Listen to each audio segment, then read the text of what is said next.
When you gear up and journey out, nothing but you and the wilderness for miles. Just remember, you're the boss. Steel MS-271 Farm Boss, built for the toughest jobs. Journey onward.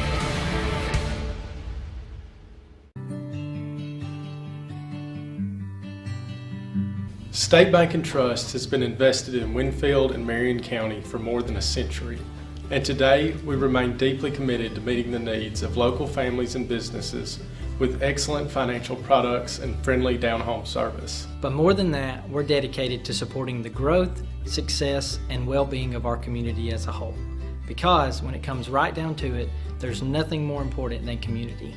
And just like our outstanding city officials, police, and fire departments, you can count on State Bank and Trust to help make Winfield and Marion County a great place to live for everyone who calls this area home.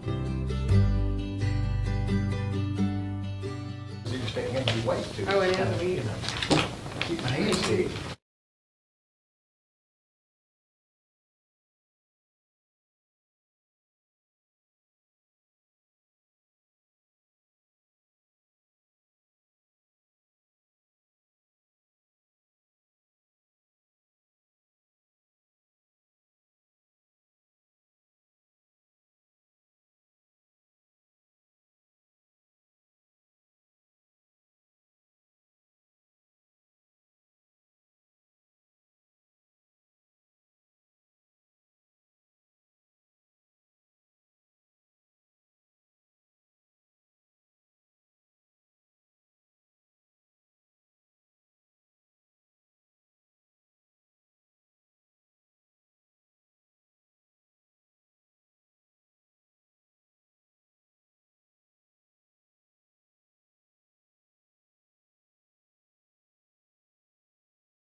And if we get stuck, we need to leave a 6-10 mark here because we'll need him to jerk the door open and then render medical attention once he gets pulled out the hinges. We'll even render medical attention. Even when they're... Yeah. Because he could definitely do both.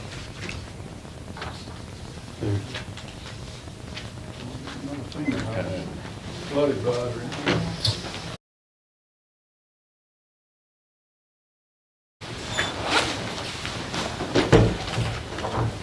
James was the last one. Dear Lord, just help us look over the town and let us make good decisions of the town tonight, and watch over all the other cities or the storms coming through, and just pray that nobody gets hurt, and just look over all of us.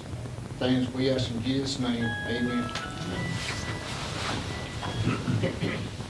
Pledge allegiance to the flag of the United States of America, and to the republic for which it stands, one nation, under God, indivisible, with liberty and justice for all.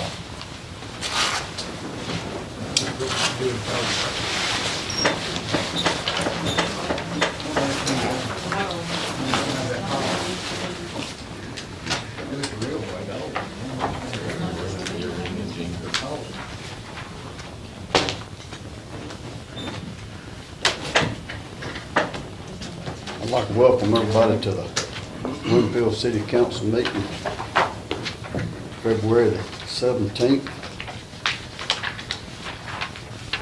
Stormy night.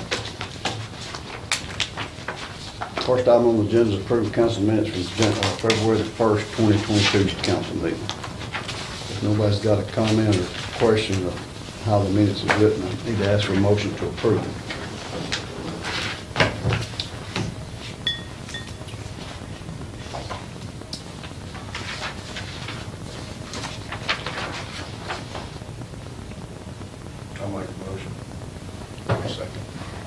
Tim and Ed first. All in favor? All right, the next item on the agenda is Mr. C3, Tom Wise Miller, who's gonna bring us up to speed, I guess, where we're at as far as what you've been doing.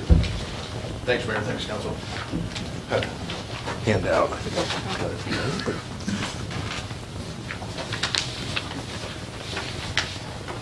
Thank you. I want to give an update on some of the industrial recruitment that we're doing, our work with existing industries, the marketing efforts, and kind of general efforts to attract investment. Let me say up front that my intent will be to come to this council at least quarterly. And I know I apologize, I'm definitely behind schedule on that, but that as a member community, as a high priority member community, we plan on making it here at least quarterly, and sometimes more if things come up and we have a project or a specific item that comes up. But we see Winfield as a high priority, and we'll be catching up on that. Want to start out on the industrial recruitment side. That's kind of our bread and butter.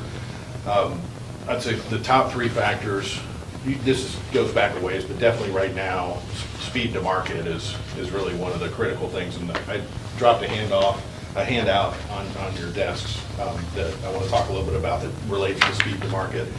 Development costs. In general, Northwest Alabama, we're very well positioned on development costs, really business-friendly environment, planning. Some of the other places that we compete with, it's more expensive, they have more regulations to go through, so we're really sharp on that factor. Labor availability, it's everywhere, it's really tight right now, very tight labor market, but there's a lot of really good skilled workers here too, and some of them are commuting to areas in other states and other regions, so that's an opportunity for us. One of our primary approaches on recruiting is really to build strong relationships with their state partners, Commerce, EDPA, Alabama Power, Tom Bigby, a bunch of other partners. We feel like it's really starting to pay off. We've submitted I think it's called the Gateway East Park Winfield on I-22 for ended up being four RFIs responses in the last couple quarters, and about 6 sites overall in Marion County. So we're getting some leads from the state, which is great. Typically, when you're responding to an RFI, that's just the first hurdle. You'll submit your information. If things go well, you'll do kind of an initial conference call a lot of times with the site selector, potentially with the company. So it's a long haul, but if you're not making that first hurdle, you're not really in the game. So that's good that we're getting some lead activity from the state. We've really been actively marketing the Gateway East Park, Winfield, I-22, the exit 30 in general is a really great location. So we've been actively marketing that area. Feel like it's a really good area. We've talked about this before for automotive industry projects. We were on a short list. We didn't use the Winfield site on this one because they needed a lot of land, but and their timeline was really aggressive. But we did make a short list on a big kind of 750 job automotive project, but that company has kind of pulled off plans for now, so hopefully that'll come back up. We continue to submit those sites. Some of those projects are still active, and we'll kind of cross our fingers. But again, as I said, if you're not in the game to start with, and it's a long haul, but if you're not in it, then you can't win. So it's good that we're actively being looked at. We really value our partnership with Winfield and feel like the parks here are really well positioned. But to make them even more competitive, I would say we've talked about some of our big advantages. I-22 has great advantages. We got utilities, good capacity, good pricing. We could go down the list. But we tend to be more in play for projects that kind of are on these like medium to long-term timelines. Let's say they have 11 plus months. When you get to the ones that want 9 months and sometimes shorter, it's a little bit harder for those. So I dropped a handout.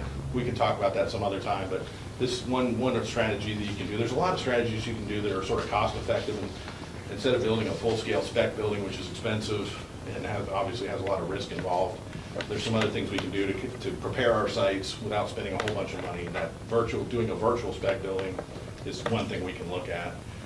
The other thing, in addition to the state efforts, kind of partnering with the state, we try to cultivate in-house leads as well. We have a couple lead generation firms that we work with.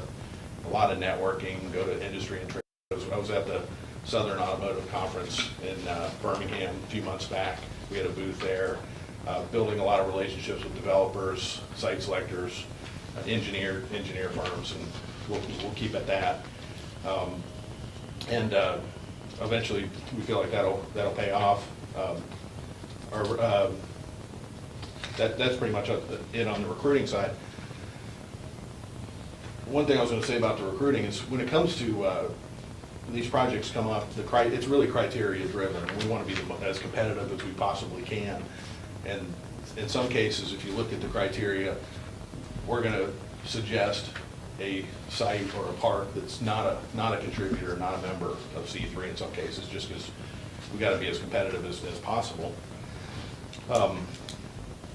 It really doesn't. I feel like it doesn't do anybody justice to try to steer them into a park that maybe isn't, or a site that's not quite as competitive. In the long run, that's not going to pay off. So industrial recruitment is like that, but there's a variety of ways that we're trying to attract investment to our communities, where our goal, our intent will be with our member communities to really kind of give extra special attention in terms of attracting investment to Winfield and some of our other member communities. And I want to talk about a few of those. This fall, we applied for a $500,000 EPA Brownfields assessment grant. With that money, property owners can do phase 1, phase 2 environmental assessments. And if it's successful, property owners anywhere in our 3 counties will be able to kind of apply to utilize those funds. But there's some planning dollars attached to that, and we would look to focus, I think, talk to the Mayor Price a little bit about this and some of the other mayors. With some of that money, we're going to focus on some of our member communities and use brownfields it can be a really good tool for doing downtown revitalization and attracting investment in some of your targeted investment zones. So that's one example. I'm currently, we're working with the city of Fayette, a local team there, with Opportunity Alabama on some downtown investments. They have a program called Community Growth Accelerator Program. It helps to they're really finance people. They help connect the private sector to tax credits and other real estate financing, help with the capital stack.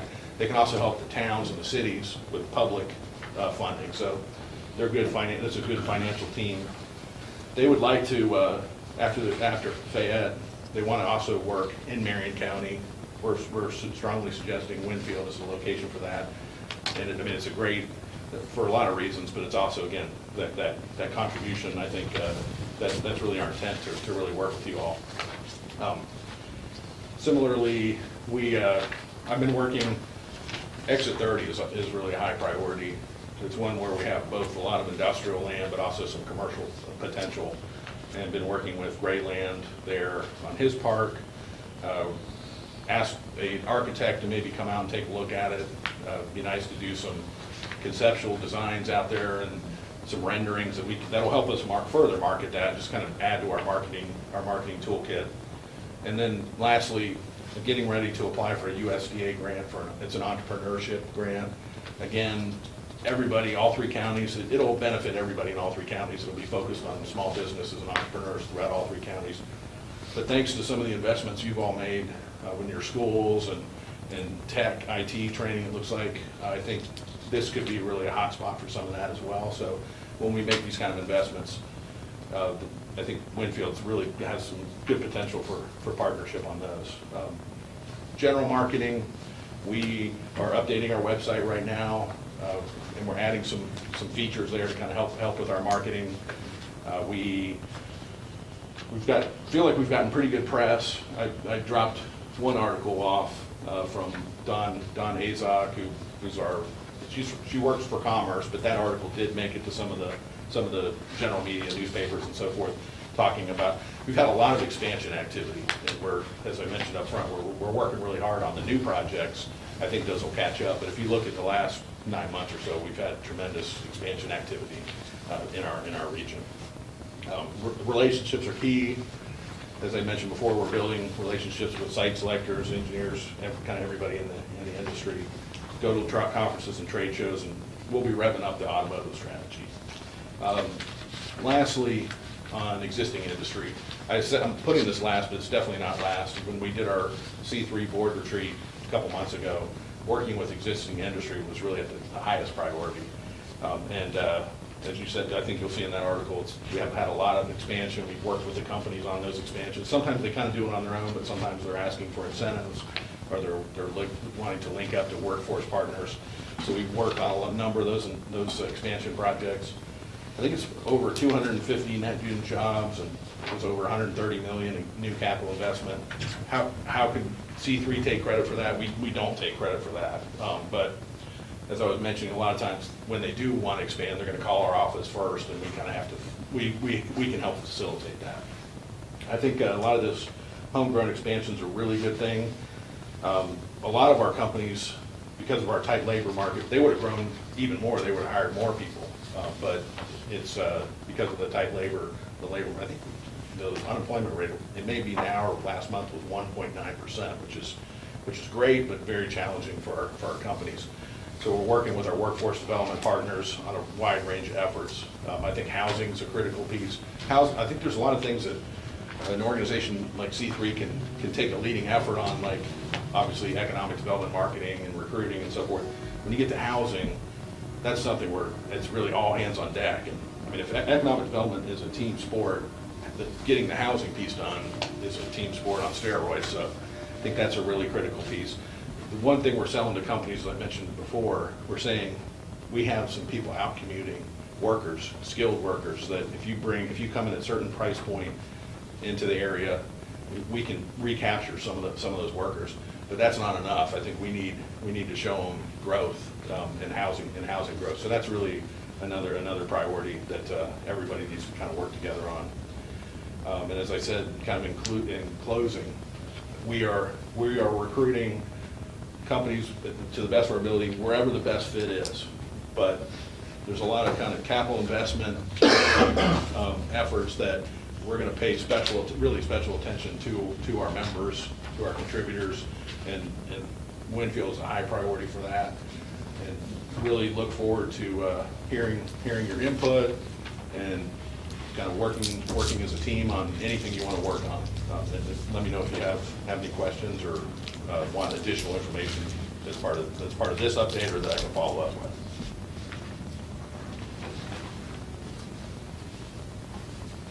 I'll make a comment. Can I call you Tom? Yes, please. I called Tom about a month ago and he came over to my office. And I have the luxury of having time in the daytime that most people don't have. And we spent about 2 hours discussing things around here and what's going on. And prior to that, I had talked to several of the board members. And all the board members are really hyped up on him. They say that he's done more in his period of time that he's been here than predecessor had done in several years. And the thing about, we have to think about C3, I know we've got something coming up on that it's hard to, and we discussed, it's hard to say it's going to be for Winfield, but with the tornado that came through, we have to remember all the communities around us that are in the 3 different counties came to our support. And if we can do anything whatsoever, whether it directly benefits us, if it benefits one of them, that's a payback. You know, we all got to be in this together. I think there's good things coming. I know there's good things coming. It's just not going to, probably not tomorrow, but they're coming. There's some things that we discussed that we can't publicly say. But I appreciate you. Thank you. I appreciate you setting the meeting up and changing the schedule and coming. I personally look forward to working with you. Did the game get played today? Is there another play? It was at 4 o'clock. 4:30 the game? Yeah. 4:30 wasn't Hansville. Yeah. Where was it at? Hansville. Hansville. You said earlier when you started, I don't know how the outcome is, there was a manufacturer looking for, how many acres were they looking for? That one was like 100, and it had to be flat. It was a fairly aggressive timeline. There's a lot of acreage on the north side of I-22. It's a little bit of, it needs some dirt work, kind of leveling and so forth. And this one was, I mean, we were cutting it close as it was, and it was like a 10-month timeline. I'll tell you, most of the time it's fairly unrealistic. Somebody will come in and say, we're gonna build a new building and our timeline is 6 months, and you know, that's not gonna happen. But you'll respond because you have everything they need and you're ready to go, and nobody else is gonna be able to meet a greenfield development in 6 months. So that one was 10 months and they meant it, and it was tight. But I do feel like exit 30 for automotive projects, and really all our target sectors across the board is an outstanding location. It's just that some of the stuff like north of I-22, a little longer timeline, a little more site prep up front. It'd be really good for, especially there's some that don't mind that. They want 400 acres and they're gonna move the dirt and all that. And that would be great, although that's pretty hard to get. I like the idea of virtual. Yeah, that's sort of food for thought. We can come back and talk about that some more. I think it's one alternative to a really, I mean, I'm not against doing a spec building. It's just that they are considerably more expensive and much more risk than doing sort of a pad-ready approach or a virtual building approach, or combining those. Since you've been in the position, how many, if any, companies have you that's come through C3 or by way of C3 that you've seen that wasn't able to, just like he was asking about the one that relocated? I know you're trying to draw, but how many has come to you that's come to Fayette or Lamar County or Marion County one that how many companies maybe or businesses, so to speak, that came that we could not, those three counties couldn't do what they wanted? What's the total since you've been in? You know, like a textile or a contract type manufacturer that's got a contract that needs to put something up. I've had that to come in before in the last 3 or 4 years and not be able to do it because we didn't have a facility to put them in. Have you experienced that since you've been in this office? I mean, not so much. If it's a state lead, you won't hear about it. I've been in some other places where we'd see all the leads, and then we'd know, okay, we can't meet that one. Here, if they're looking for a building and we don't have the building, we won't see that lead. Or if there's some other criteria, we may not get to the point where we see that lead. More what I've run into, we've talked to a couple companies where they want to do a fairly intensive use, like a sort of timber lumber type use, and we're trying to find the right location for them. I mean, or it could be a poultry project, and then it's a discussion about, do you want that in your kind of your premium industrial park, or do you want to locate that in a different location? So, but to your point, I think there's certain types of projects that can be like pharmaceutical manufacturing or something like that. We're generally not going to be on the radar. But for the stuff that we're going to trade shows for, I think we're definitely in the game for those. It's just there's a lot of competition, and I mean there's only so many projects, and I think it's more that these are highly competitive projects. But if you look at the criteria, more often than not, we can meet the basic criteria. What about in the fields of transportation, Intermodal, yeah, I mean, there's, we have some rail sites, but they tend to be south of here. I know Winfield has some rail, and there's an industry, we've talked to a few people about, there's some wood chip. Generally for rail, you're talking about more raw products, that are not so much finished products that are going to be shipped on rail. And so we've talked to a few companies about that. And then, but as far as I-22, I mean, I think we see that as a really outstanding kind of trucking corridor, linking Memphis to Birmingham and Atlanta and all that. You can kind of get over to, you wouldn't see this too often, but I mean, you could take a truck over to the other side of Mississippi on the river there. There's a port right there. And there's an intermodal center in Birmingham. But I think mostly where we're looking, in this county, it's mostly truck distribution, and I'd say that's one of our primary target sectors. If you were to do a virtual spec building, you wouldn't have to, two that first come to mind, let's say, is if you did two sort of 50,000 square foot building, virtual building, that's geared toward attracting automotive, and 100,000 square foot building geared toward distribution and warehousing type projects. And we've talked to a number of people that have interest in this area for distribution and warehousing. It's just, again, that these are very competitive projects, and they're talking to they're looking at a lot of regions for those. What about along the lines of retail?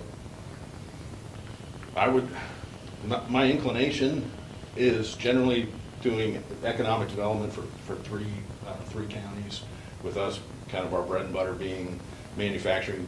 Because traditionally, economic developers focus almost exclusively on manufacturing, because the sort of the old theory was that they called it a basic industry, and by basic they meant a base where the manufacturer has 300 employees, that's the base of it, but then they're generally also they're getting goods and services, and then the people that work there are buying retail, and it creates this sort of multiplier effect where you're not just creating 300 jobs, you're creating 700 jobs and so forth. Because it was an export industry, they would make something, not necessarily international export, but the company is making something locally and then selling it outside your market area. They're selling it in Mississippi, and they're selling it maybe in California, across the country, or maybe internationally. And that's bringing wealth back into your community. That's typically what, I think there's a greater appreciation now in economic development that retail can do that, but it would be like what we typically refer to as destination retail, like Exit 30, you got Hampton Inn. If you could get, I know one time there was a big floor plate restaurant that was looking at that location, the Loves in Hamilton. I hope that's on a sore spot picking that up, but that's pulling people in to shop at that location that aren't local, a lot of times aren't local. It's bringing money into the community. So typically our role, we would see it as a destination retail, like if there's a opportunity on Exit 30 to do some kind of big commercial development, downtown development, because you're bringing in tourists and bringing wealth in, spending dollars in. Not so much where it's kind of like fast food, pharmacy type stuff. I think that's really important, but we typically don't concentrate as much on that from an economic development point of view, but we can if it's a high priority. See, I mean, you're in the business for it, and it's my job to do both, to Yes. economic development and retail. Because Yes. the city survives on retail dollars, just like our hospital and our school survives on their sales tax dollars. Every time sales tax dollars increases the income that they get. Because it all plays a role. We're in need of housing right now. I mean, we're in the dire need of housing, and we need housing and we need retail. And I feel like if we can work and get those two, if we can get more houses, places for people to live, then we'll be able to provide the employment for these industries if they come here. And that's just why I was curious how Yes. If we how focused. I know your economic development is more on manufacturing and different things, but I'd like to see us, which we talked about a little bit before, kind of try to put all that together to make it to where we can have the employees that they need. We don't want our Joy Global, Continental, and Tiffin, and King Cutter, and different ones just swapping employees all the time. you know, we won't bring more people in to fulfill all those jobs. Even if we get new industry, new manufacturing, then we've got, you know, that's one of the key things that I think that we're looking at, or eyeing on, you know, for us trying to, is try to maybe get more housing availability for, I mean, we get people calling all the time, wanting a house, need a house, engineers, different ones moving in for the companies or whatever, we're a little bit behind it. But, you know, which I've talked with you before about the retail, and I just, you know, if there's an opportunity that we see that you might help us on the retail, that's what we. Absolutely. Yeah, let's work together on that, and of course, housing, more rooftops is a critical driver of that. So that's kind of goes hand in hand with that. Just not to discourage, but I would say one thing about on the retail recruitment side that makes it a little bit challenging. When we do industrial recruitment, a lot of times you have the company will hire a site selector because they haven't done an expansion in 20 years or whatever. I'm not saying they don't know what they're doing, but sometimes they don't know what they're doing. And the site selector kind of guides them through the process. And they want to talk to you. When you get down to kind of the short list, they want to talk a lot. I mean, they're asking about incentives, and they need information about utilities, and they need a lot of data and a lot of discussion. On the retail side, those guys tend to be very independent, and they know all their markets like the backs of their hands, and they're not asking for incentives, and they probably don't even need to talk to you. I mean, you'll see when I worked in Greenville, North Carolina, I did economic development. We did all kinds of stuff downtown. We had all these projects going on, but kind of out on the retail strip, a new fast food restaurant would come in, and my wife would be like, how does that city planner know about that before you do? And I was like, because they never said anything until they dropped the zoning application at the door, kind of thing. So they're very independent. So yes, I mean, I think there's a lot we can do to work together on that. Typically, what communities will do to overcome that is they'll hire like a retail recruitment firm, but they're very expensive. So I think there's things we can do together short of spending that money. We can get some like kind of trade data. I don't know if you've had that before, where you're looking at sort of leakage, and you know, by leakage they're saying in your market area they expect your people to spend X amount on sit-down dining establishments, and if you're not, they're probably going to Jasper and spending more than what the typical. I mean, there's sort of a formula for what they expect. That can be an opportunity we can look at data like that and try to dig into that. But I think the biggest thing is the residential piece would make a huge difference. Yeah, actually, in the general area there in town that had something similar done. And I'll send everybody a link so they can watch the hour presentation to understand what he's talking about on the leakage. Mm-hmm. And it's amazing to me the technology that they used, which almost seems illegal, to attract these people. There's some of that's Big Brother where they're taking, kind of pinging people's phones and they're saying these people are over in Tupelo or these people are up in Florence spending money, and there's some of that data is public data, some of it's proprietary data, and partly the proprietary data is one reason why it's expensive to partner with some of those firms. Some of it just sounds downright illegal. Yes. Yeah. Make you keep your phone cut off. That won't do no good. If you cut it off before you leave it. Leave it at the house. Anybody else got any questions for Tom? Thanks, Mayor. Keep Thanks, us good work. Council. If we can help you, let us know, you know. Keep us informed of what we need to be doing. Appreciate it. Let's get together and talk about retail. We'll do it. Thank you. Yep. All right, next item on the agenda is award resolution number 1305 for the 2007 Sterling garbage truck. Mike has had a bid come in, if I got it in here. Angie's got it. How many bids did you have? One?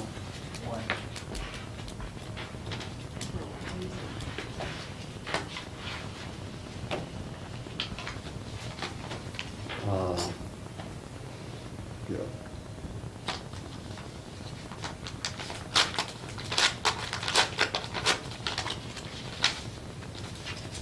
We set a reserve on this truck, if you remember, 20,000. City of Winfield, City Clerk, Burnett's Garbage Service LLC, owner Nathan Burnett is submitting a bid on 2007 Sterling in the amount of $21,000. That's the only bid that we got was from this Burnett's Garbage Service, $21,000. Being we set our, that's more than what we got offered before. Usually set a reserve of 20. It's my recommendation to the council to take that bid of $21,000. James, maybe you second. All in favor?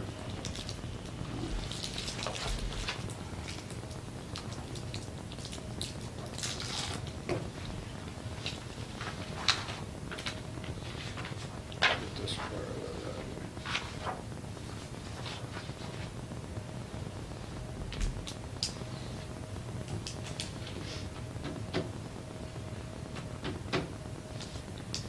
Okay, next item on the agenda is proclamation for Tree City Arbor Day. We do this every year. We've been a tree city. We're one of the oldest tree cities, aren't we, Mike? This will be 26 or 27 years. Yeah. Yeah, it's right up there. They're recognized. Okay, Winfield was named the 2021 Tree City USA by the Arbor Day Foundation to honor it in commitment to its effective urban forest management. Winfield achieved Tree City USA recognition by meeting the program's 4 requirements, forming a tree board or department, creating tree care ordinance, having an annual community forest budget of at least $2 per capita, and an Arbor Day observation proclamation. This Tree City USA program is sponsored by the Arbor Day Foundation in partnership with the U.S. Forest Service and National Association of State Forestry. Which I don't know if y'all know, but every year they have a tree giveaway up here.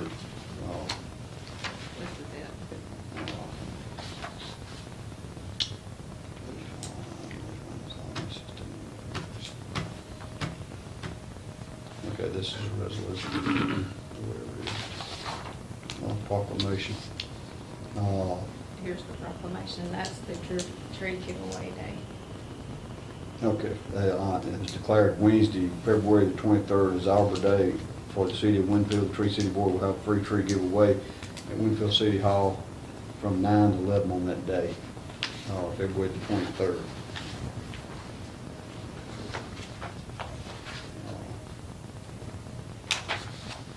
Y'all want me to read this proclamation? Whereas in 1872, J. Sterling Morton proposed to the Nebraska Board of Agriculture that a special day be set aside for the planting of trees.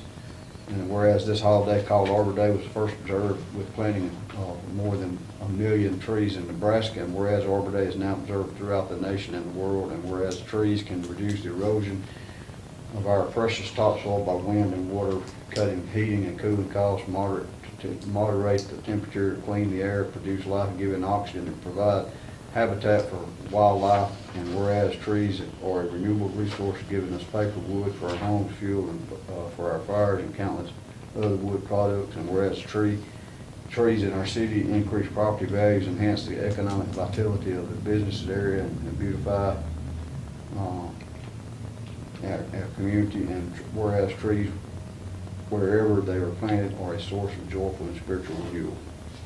I need to ask for motion to approve, to accept this proclamation of Arbor Day. Eddie and Gina say all in favor.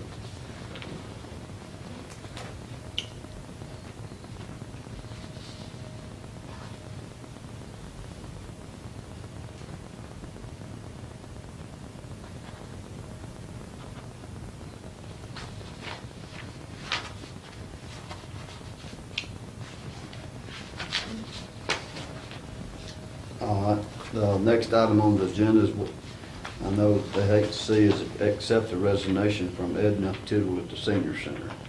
We got a letter. I have screenshots of text between me and her daughter.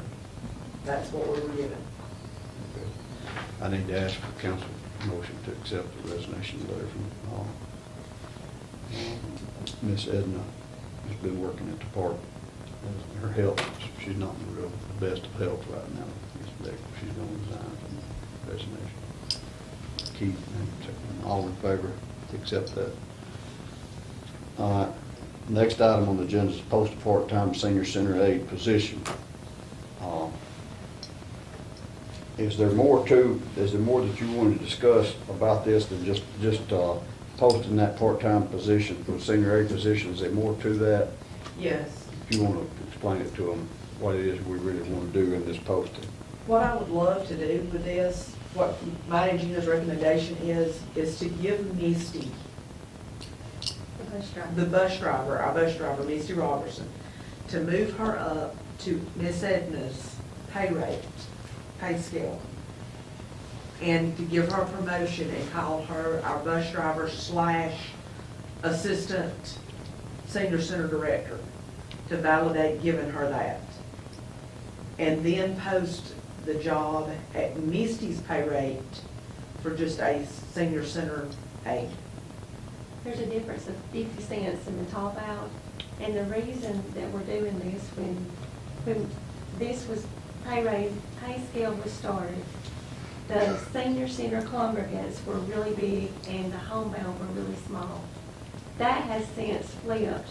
We have less congregants now, and Misty delivers to over 50, sometimes 60 homebound. We've got 60, we've got 58 homebound that she's taken out, 2 of them a month. But we've added programs since then. We have the frozen program that she delivers to. On top of that, she has the West Alabama Food Bank partnership that we deliver commodities to, not the community action commodities, but food boxes. It's a 40-pound box of food that we go to the West Alabama Food Bank and take to all of our people. You have to qualify under their guidelines. But all of our people that would sign up on it and qualify, we take those 40-pound food boxes out to them. As well as the community action food boxes for their. So she's doing triple the work of the original bus driver when this pay scale was created. When I started as center director, we might have been doing 20, 25 homebound, and I've got it up to 58. And I could have more, but she's just got all over she can handle. Okay, so you're wanting to move Misty into that assistant aide position, and post a part-time aide position. Yes. At a part-time aide pay. Right. Is that right? Yes. That's how. When it comes to this senior aide, how many full-time, part-time, we just got one full-time and one part-time position over the senior program? What, you got 3 employees per se, I guess? Counting me, there's 3. Yeah. And then the substitute driver. And our substitute driver. There's one full-time, no, they're all part-time. We're all part-time. Okay, you're saying full-time. So there's still, all 3, there's gonna be still 3 positions, all of them part-time. Is the council okay with that's my recommendation, the work they're doing down with the senior citizens to keep doing that. Let them post that position, let them move Misty because it would work triple. I know, I want to make sure, okay, so I know you said move Misty to that position and with a 50-cent raise, or No, what, top out. But then the new hire will be starting out at a lesser. They would just switch top outs, which is a Okay. 50-cent difference. Unless you want to leave them both the same and What maybe add is 60 that? top outs. Because my What is that? question What is is that top out? going, like, taken away. I don't know. What is that top out amount? I was trying to find it. I thought I knew. The aide's top out is 1107, and the bus driver is 1056.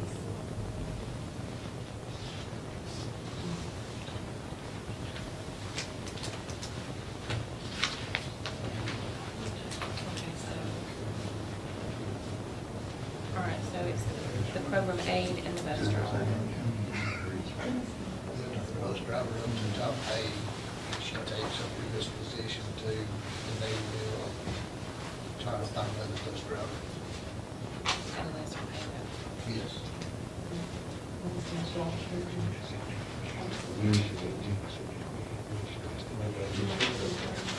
How many days a week is the bus route? Monday through Friday. They're all, both positions are Monday through Friday. Right now, Misty is coming in about 9:30 because our food time, I need my food early. That's your job. And if you, if Frank, if you've got any tool that can get my food to me earlier, he ain't listening. No. Sorry, we had a side conversation, that's my fault. If you've got any pool at NACOG, and if you've got any pool at NACOG, and you get my food to me earlier, I desperately need my food earlier than what I do. I mean, help me make sure that we didn't kind of go against what they wanted us to do when we got our own bus. Did things change a little bit when we got our own bus there from where they was, you know, NACOG was furnishing us a bus to begin Right. with. And it had to work Bria and Winfield. Right.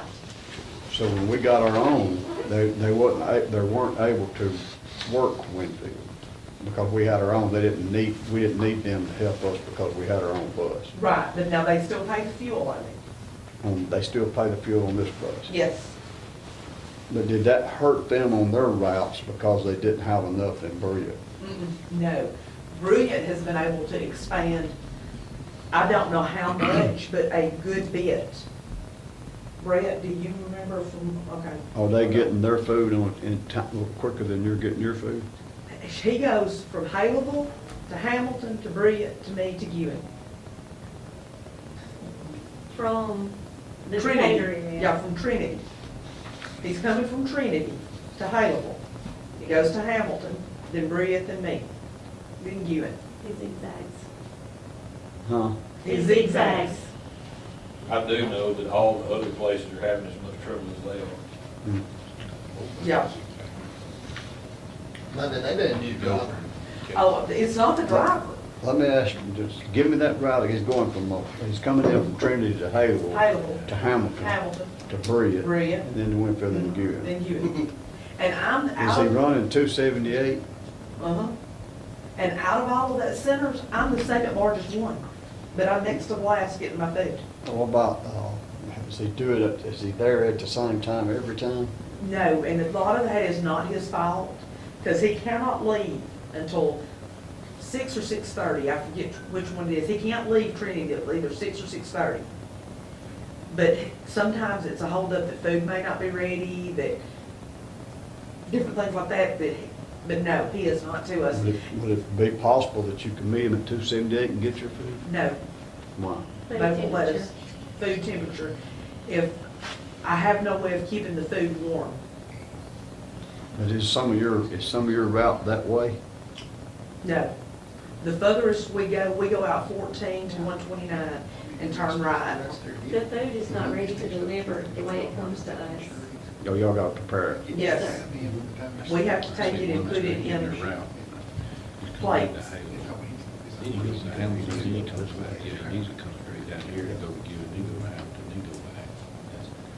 How long has this driver been doing that route? Oh, 2 years. The driver is not the issue. The NACOG tells him which way to go? NACOG and, I don't know how much GA Foods or the place at Trinity has to do with the route, but it's basically NACOG tells him how to go. And I have begged, can something not be done? And I am given a hard no. From Cindy. Keith and Joan? No, not Keith. I don't think it's From Keith. who? Cindy Roberts.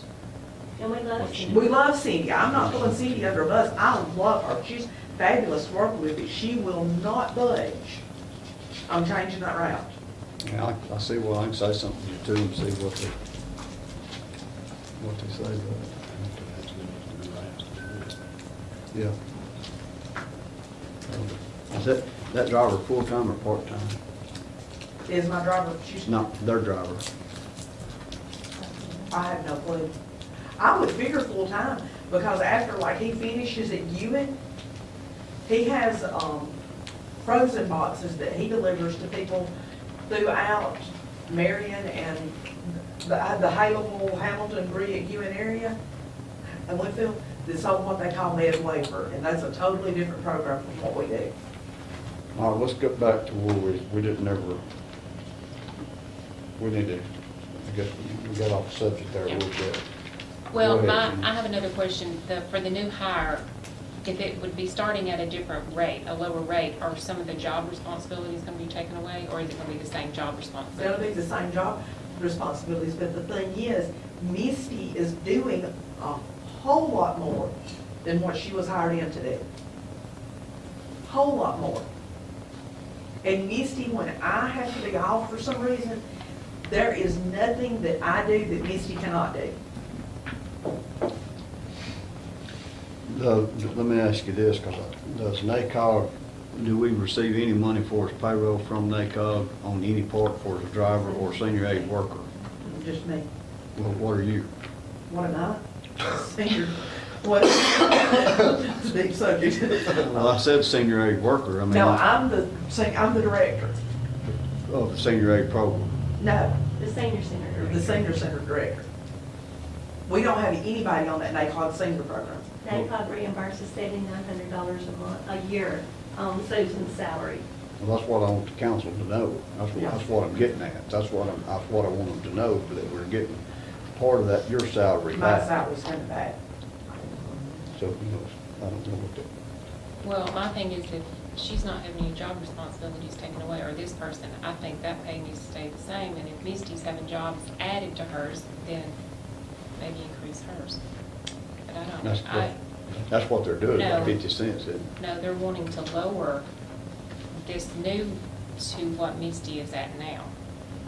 What Misty to put. Right. We're perfectly fine leaving them the same and raising the bus drivers What's 50 that? I never cents, hear but that. I do feel like she needs more. And what they were wanting to do Yes. was to raise Misty. She's the program aide. You don't have no seven. Yes, They're going to raise her to what? 1107. 707, but She- then, She's right here now. And bring the new person in to 1056. yeah.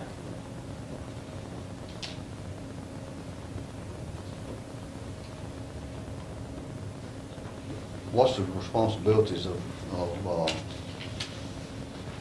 the senior aid, part-time senior aid? Is that what this is what this is, right? Yes. Yes, there's a job description.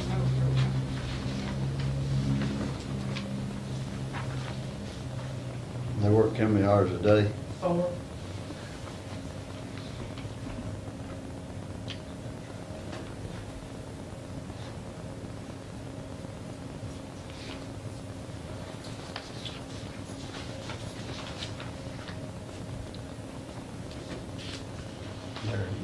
When you're working 4 hours a day.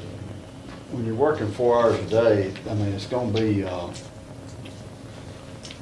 you've had trouble before getting somebody to fill these positions because of the pay and the amount of time that they are working. It has to be somebody that fit, to be able to fit that qualification, that's a different type individual that's gonna be able to do that job.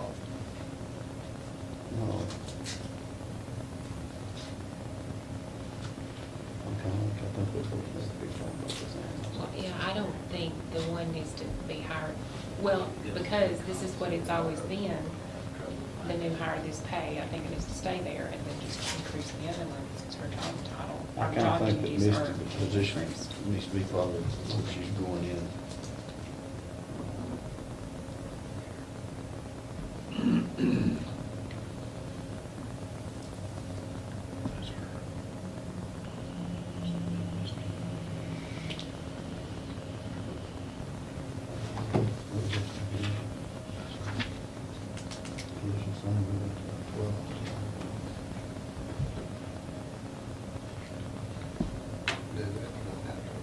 We'll have to raise hers to. Because all y'all's pays, I mean, your pay, what you're making is gonna be where Misty's at, where you want to move her to. Is that, She would be- am I seeing that right? I don't have a pay scale in front of me, but she'd be, what, 25, 50 cents less an hour than I am. She's 50 cents less an hour. 52 cents less. 2 cents less. She'd be 1107, she's under 15. I'll let her check. I'm at 11:59. Yeah, so to move. The simplest thing would just be to move the bus driver's top out up to the same as the program aide top out. So they're asking to put this in the same zone. Which is still 50 cents less than the program We need to aide. get better pay. $12. I don't know if you need to do that, you want to do that. If you do that, you need to do this. She's at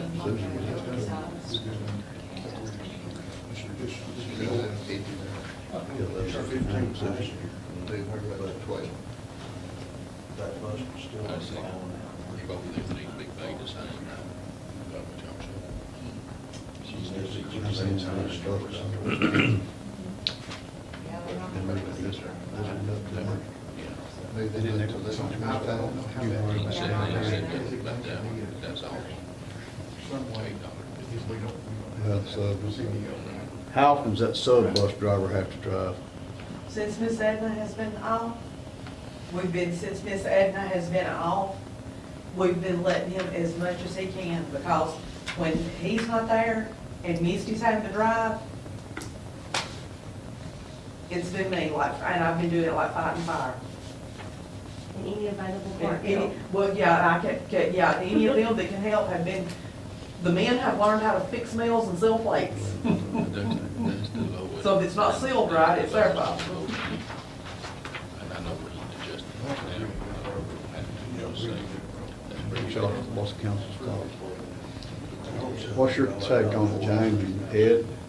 What's y'all's thoughts on it? You see the position on your sheet? Yes.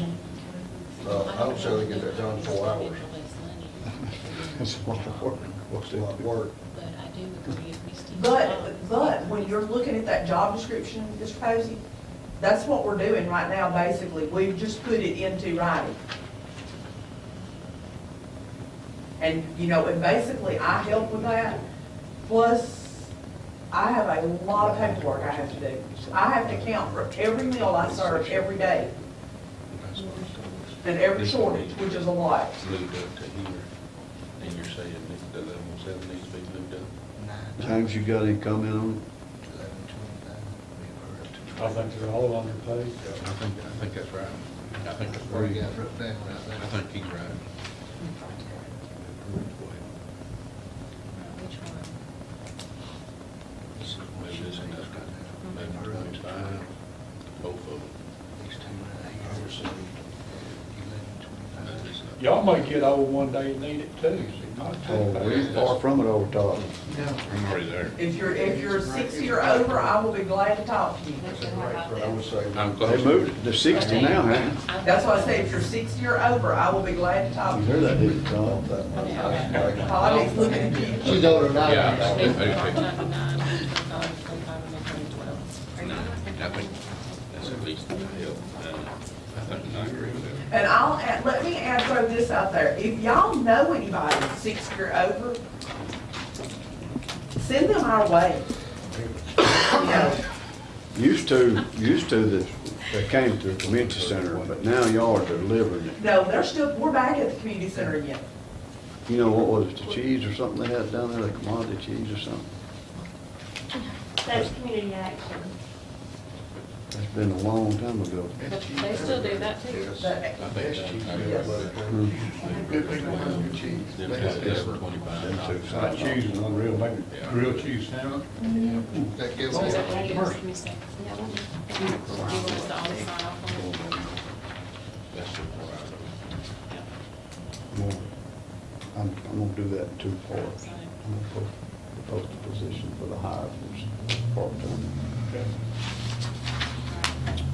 And did everybody get a job description? Yeah, what I'm on, I need to ask the council to approve them posting the part-time senior center aide position. I need to ask for a motion to post that position. Got a motion, second here, pick, all in favor? All right, and I'd like to, since we're on that subject, I don't guess I'll have to amend the agenda to change the rate of pay, or I need to, okay.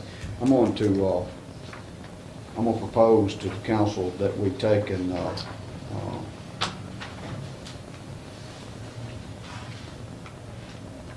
don't like the way that's worded.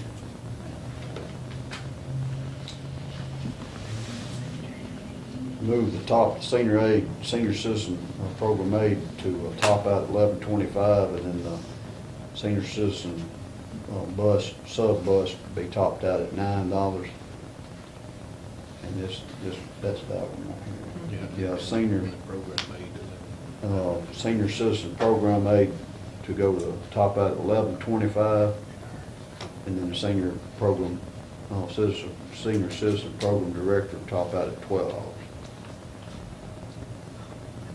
I need to ask for a motion. Okay, what about the bus driver?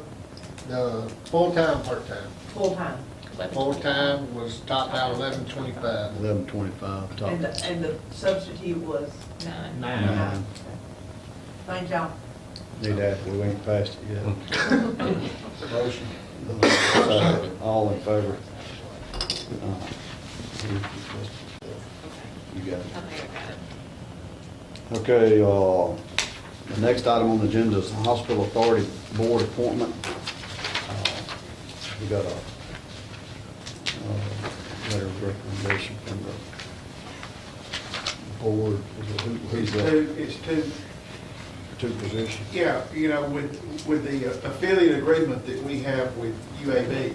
Right. In our hospital, we increased the healthcare authority boards back several meetings ago. We increased it by 2 to go from where we were to an additional 2. And the additional 2 that they're recommending, that these are actual UAB employees or folks that work for UAB that will become part of our hospital authority board. And the 2 are Don Lilly, who is the director of the UAB affiliate program and does this for all the affiliate hospitals, serves on their boards and everything. So it's Don Lilly and his assistant, Dawson Smith. Those are the 2 that UAB wants to put on our board. And that's their positions. He's the director of the affiliate program statewide and with all the other affiliate hospitals, and then Dawson Smith is his assistant. And that recommendation has been approved by the Healthcare Authority Board. They're good with that, but that needs to come through the council, because y'all are actually the ones that make the appointments to the Healthcare Authority Board. So what you're saying is this is, we've already approved this appointment, we're putting the names in there now. We've already created the 2 additional slots. That's what I need right there. We've created 2 additional slots. Back in, when was that, Angie? Back in November? It was August. August, yeah. August, we added two positions to the Healthcare Authority Board. We just need to approve their recommendation. And the positions are, those people would take those positions. Here is the actual. This is the new appointees by UAB. Don Lilly is the director of UAB affiliate program. They want to put him on the board. Let's put him on the board, and Dawson Smith, assistant to Mr. Lilly. I need to ask for a motion to appoint these 2 to the Health Hospital Health Care Authority Board. Got a second by Tim. James made a motion. All in favor? All right. The next item on the agenda is garbage payment late fees. I've had several complaints over the period. I don't know when it was, which we'll ask. We'll probably, I'm sure, get Mike to speak on this too. But I've had some complaints about how the late fee is added to the bill and when it's added to the bill, at the time of the month that it's added. I had Mike to break it down. He sent me a breakdown on the particular bill that a young boy that works for me is what really made me realize how it was added, because a lot of times you hear, the council voted, I think, on this to assess these late fees back, in 2019. It's when some months you may get none, some months you may get 6. If the way I'm going to explain it, but I just want the council to, I said I would bring it up because after, 1 or 2 times I don't, but 3 or 4 times, 5 or 6 times you get complaints on it. I feel like the council needs to know what the citizens have said, so that's why I'm bringing it up. When you get a garbage bill of $14. If you don't pay it by the 15th of the month when you get your bill, there's a $5 bill assessed to it, which makes it $19 a month. If you don't pay it by the 31st of the month, the last day of the month, it's $25 added to the $5. Okay, now, when the next bill comes around and it's due, let's use January, we'll use January. If your January bill is $14 and you don't pay your January bill by the 15th, you get added $5. If you don't pay it by the 31st, you get another $25 added to it. And then your February bill comes out of the $14. And then if you don't pay it by the 15th, you get another $5 added to it, and then a $50 bill at the end of the month, and then you're cut off. I think that what's getting it is the $25 by the end of the month, in the first month. You see what I'm saying? So your bill's due January the 15th and you don't pay it by the 31st of January, you've got $30 worth of late fees added to your bill. A $5 by not paying it by the 15th, another $25 by not paying it by the 31st. Pretty steep. That's the complaints that I've been getting, you know. I've jotted down some notes right here. This kind of just something to throw at the council, what I thought might be, you know, something to look at, might be more in lines now. There needs to be a $25 or a $50 fee at the end of the second bill if not paid, and not a $5 late plus a $25 and a $50 fee too. I mean, I understand when it gets 2 months late, I agree with it, needs to be cut off. It don't need to go past 60 days occurring. But I mean, we've got a lot of low to moderate income families in our city, and if you're inside the city limits, you're required to pay this $14, just like you're required to pay sewage if your sewer runs by you and you're in the city limits. I just think that I'm going to throw it out there for the council to, you know, think on that and see what y'all's thoughts are. Mike has got it. Did you give everybody one of these? Just, or Angie gave me this. I don't know what Maybe that I is. That explains it. I've got a form that breaks it down. If y'all need it, but I just feel like it's a little bit too much on the part of the It's reason. probably people that is just on limited income, and they may not be getting their checks at the same time, and that the bills are due, and then the time they get the money, they already got a late fee. If nothing else, we need to have some kind of form to where they prove that they don't get their check till the 23rd instead of before the 15th. I mean, there needs to be some hardship adjustments made on some of these. I just think it'd be a lot easier on him if we just. I know it's a lot of pencil work, but. If we done it, if we adjusted that $25 fee and maybe by the second month make it $50 at the end of the second bill. Do away with the 25, but 50. I think that would be, I understand the 5 because you're late by the 15th. But I think instead of adding that 25 at the first month, do a 50 at the second month. Yeah, because if you add another 25 on it, you've taken your 3 times the bill. It's $53. I mean, it's. Well, more than that.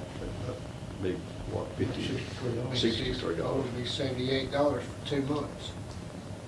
Yeah, jump when it was 14. at the end of the second one, it's done, is it $78 to be 78 at the second one, if they don't pay the first two? You It's 40. do 58. More than that, It's won't gonna it? be 100, Yeah. 113. Let me see if this helps. So you got a 5, I'd be you done got with a my 25, you got a 5, and then you got a 50. It's $85 in late fees plus $28. Why don't we do away with the $50 at the end of the 2 months, leave it at 25 in the third month, put the $50 on the third month that they're late. No, I think, make it I think we stay with the cutting it off at the second month. Just do away with the 25 and leave the 50 where it's at. Yeah. That's what I think. And the 25, right? Yeah, and keep the 2.5. I mean, I understand where we're going a lot of, because but now, let me make sure I understand this too. Because I remember us having, there's so much goes through my mind, I forget half the time what I've talked about and haven't talked about. If I come in today, I've moved to the city of Winfield, I'm required to pay your garbage. Am I required to pay a deposit or pay for a garbage can? Simple question. You're not paying a deposit. What am I paying? You're paying a setup fee that is non-refundable, How much is it? $50. So I gotta pay you $50 to get my garbage can. Okay, so they gotta pay 50 up front for setup fee. Non-refundable. Non-refundable. And I agree with that. I think that's in line, a non-refundable fee, because a lot of times we've lost garbage cans and we've had a problem. The garbage can cost us a little over $50, I think now. But I just feel like we're just hitting it too hard with the $25, I guess, in the middle of between the cutoff date and the bottom being 50. And I think that we adopted this, it's kind of the same thing that the water department's got now. On their isn't it? same guidelines. Yeah, same guidelines the water department. How can you suspend the 16 and 31 on this sheet right here? 16th, you suspended the service. You charge them a $5 late fee. And then at the end of the month, you charge them another $50.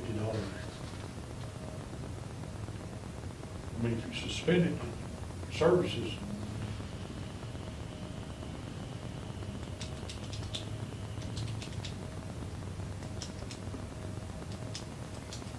Can I offer a few words on this?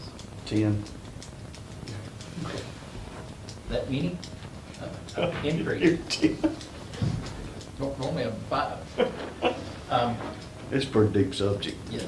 You just wasted 14. I knew you were going there. I knew you were going to say that. Previous to 2019, there was an ordinance that basically established we could suspend garbage service, pickup service, after 30 days. So if you had a bill due December 15th, and you get to January 15th, and you still have a past due, then January 15th, you could suspend service. There was no monetary penalty other than the $5 late fee. That did not seem to be deterring people from not paying the garbage bill. We quit picking up the garbage. So the council at the time, Rob, Todd, I think, met, looked at what some other cities do, and came up with what we have now that was passed in 2019 that added some monetary, $25 suspension fee, or a little bit later, a $50, what you might call a reconnect fee.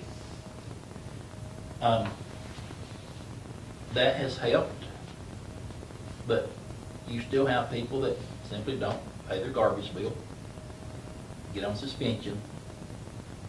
I feel like most of these people, and this is coming from conversations with many people that say, well, you're not picking up my garbage, why should I pay? And I say, where do you take your garbage that we're not picking up? Well, I take it down to so-and-so's business. I see it everywhere, I see it going everywhere. And so my response is, so we're still hauling your garbage to the landfill. We're still paying landfill fees. We're paying the truck driver fuel. Oh yeah, you're still hauling it. You're not picking it up at my house. So it's more of a benefit, if you will, the pickup service, because we're still hauling it either way. The benefit is you paying your bill of picking up at your house. I've thought some, Mayor, since we talked earlier, and I like the idea of going to the end of the second month. So now if you look at this bottom of this page I did here, if November 30th you generate a bill of 14th, and you don't pay your bill on the 15th of December, you get over January 15th, you still haven't paid. You wait till January 30th, you wait till 2 months till you put on an additional fee, whether it's $25 suspension or a $50 suspension. One thing I'd like to look at if there are changes made is we don't wait till the last working day of the month, the 30th, 31st, 29th, whatever it falls on, to generate our bill, that we go back maybe around the 25th or the next business day so that we can get bills in the mail. Now, our bills are printed and mailed out of Birmingham by a printing company.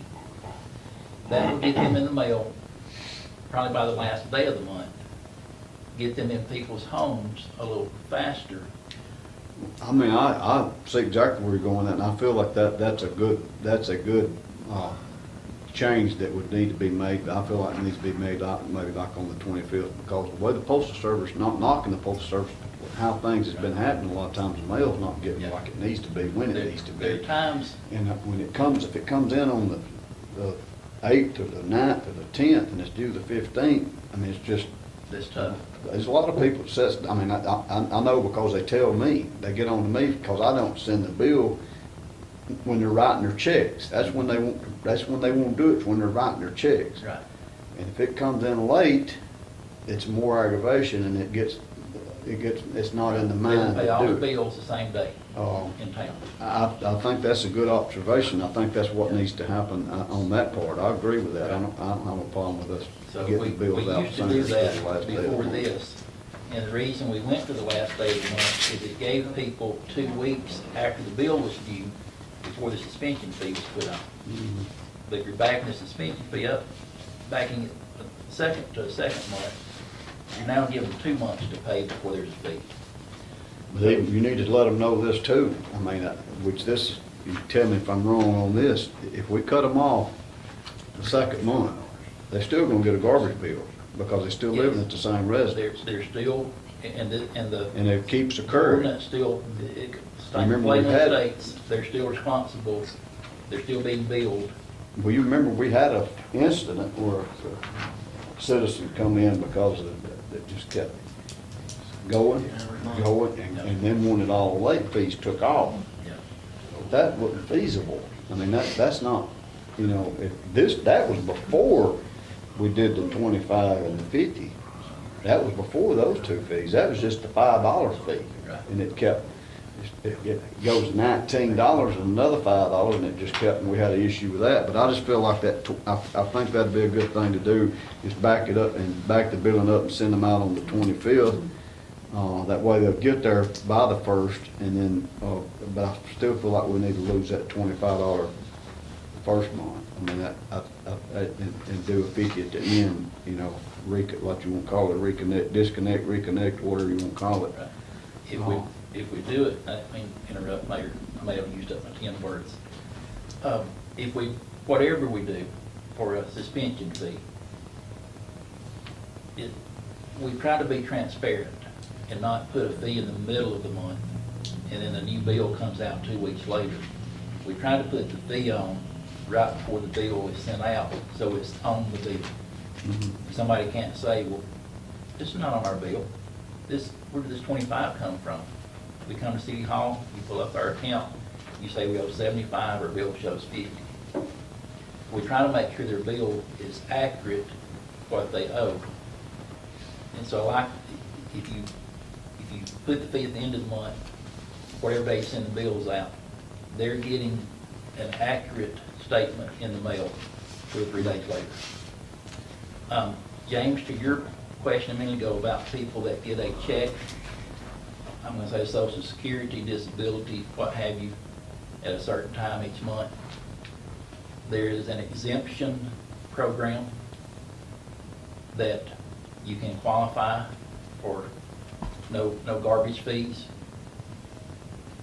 that someone who draws Social Security only or disability only, they have no other income, or if they do have other income, it's according to where it falls under the poverty level guidelines. But there are options for people to apply that are on a fixed income, if you will. We probably have about 60 that basically don't pay a garbage bill because of their. So I understand but I want to make sure council knew there were some options that even went a step further than what you were thinking. Tell me who all is eligible for exemption on garbage. Okay, there's 2 ways you can qualify.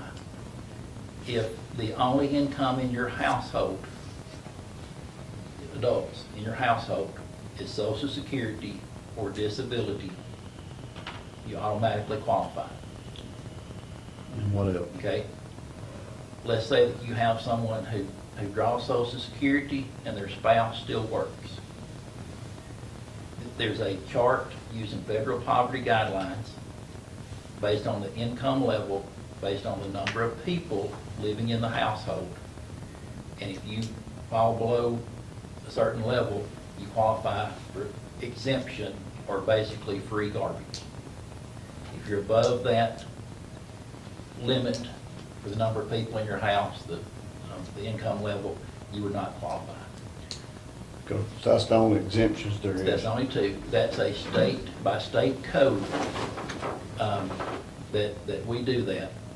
It's not something that water, gas, state code specifies for garbage that exemption option be offered.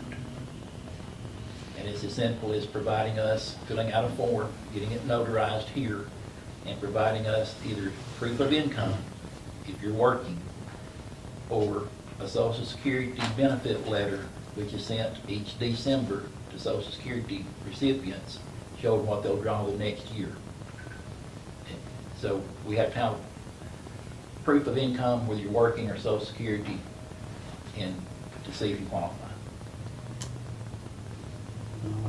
Can you put some verbiage on the bill to constantly remind people that there is an option to have this done on a draft?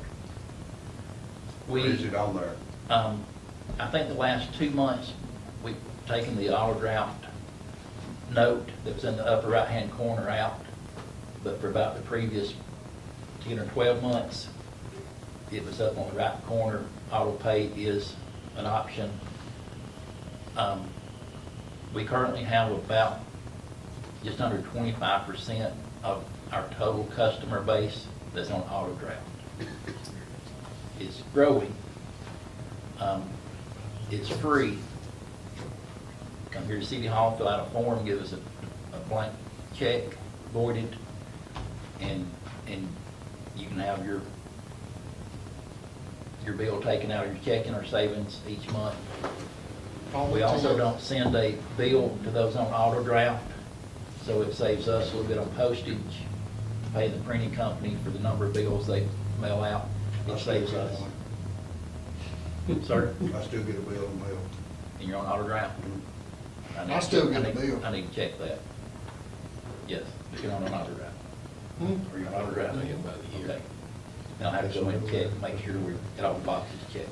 Back years ago, I don't know if you remember it, you might remember it. the county, which I'm, of course, me living in Fayette County had where it was $13 a month for county garbage. If you paid it a year in advance, they would knock a month off if you paid it a year in advance. We don't offer nothing like that. No, we will gladly let you pay a year in advance, but there's not any incentive as far as a free month or a discount or.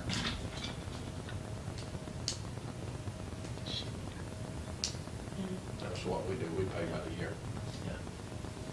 And it's easier. You don't have to worry about putting a bill in the mail, putting a stamp on it. Would you still bringing it send by him a here. bill? Yeah. You still get a bill? Yeah. Yeah, you'll still get a bill. The only ones that don't, that shouldn't, are those on auto draft. I can't confirm that, that's what I've been told. I can check and see. No, I still get one every month. No. In the mail, not email. So if you pay by year, you still send the bill out?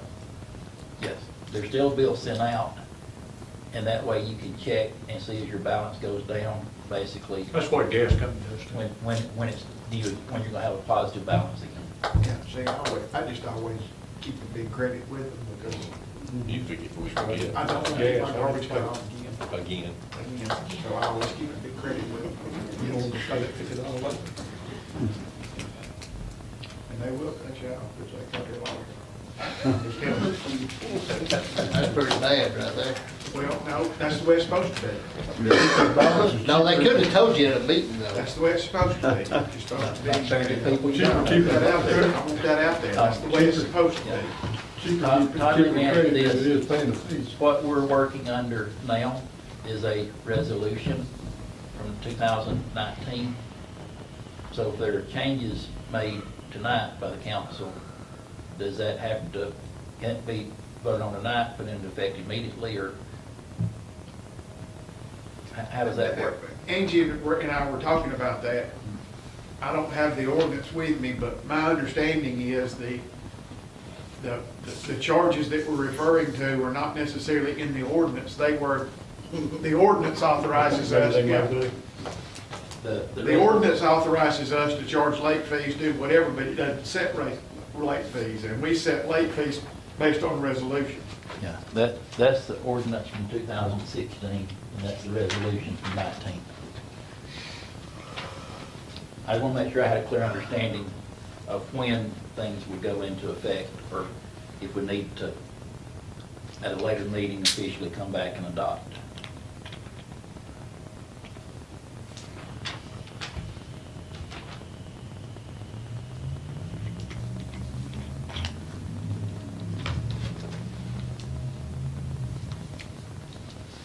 Winfield boys won, by the way.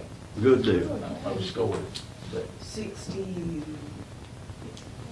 That's why we couldn't redo it. That's why we couldn't have a council next Tuesday, because I think the next game is next Tuesday. next Tuesday, yes.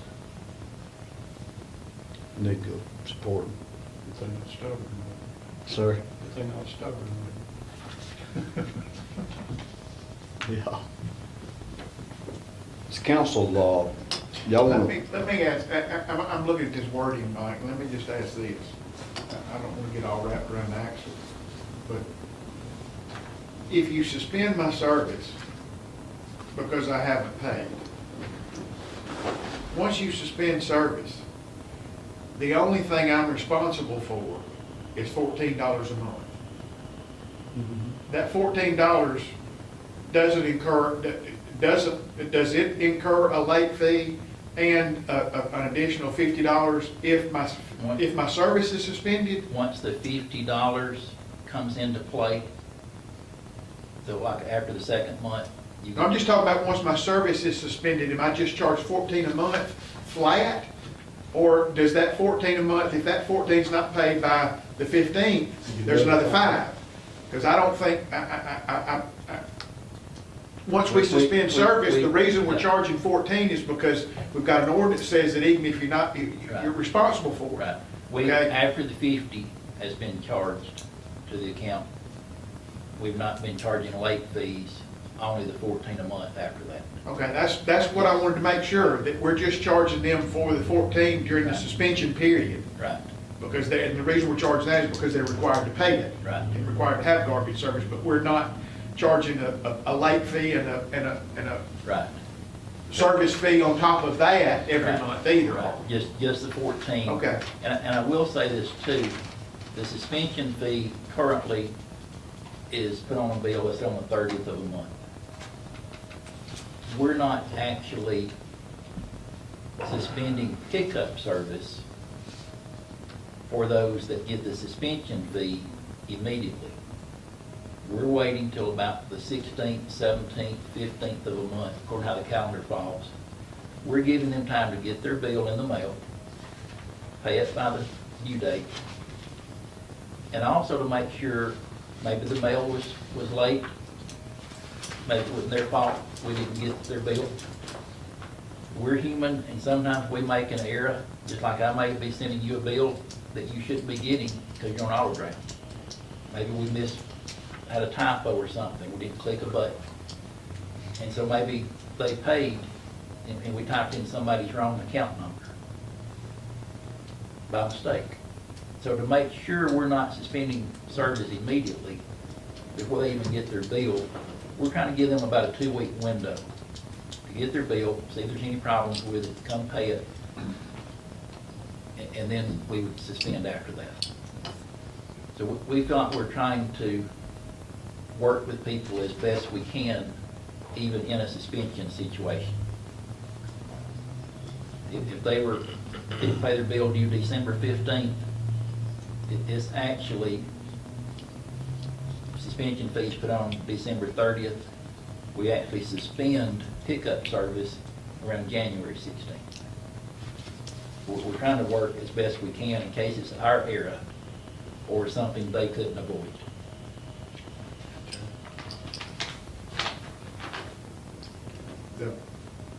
I got it, man.